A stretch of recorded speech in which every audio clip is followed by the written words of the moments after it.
Bwana Mimi Malu ni moja kati ya modo ambaye amezidi kushika vichwa vya mitandao ya kijamii kwa anavyovifanya.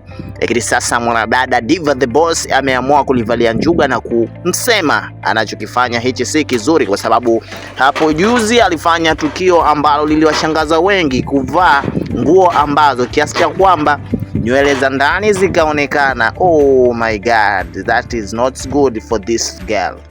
Guys, naomba niongee tena with the capital letter.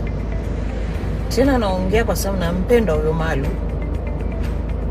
Mimi ni kama aunti yake, ningewahi kuzaa ningemzaa as well.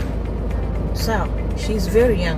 Familia yake haipendi na inachukia, akiwemo babake. Ndugu zake wamenipigia simu wamesema bora umeongea, mashangazi, maanti.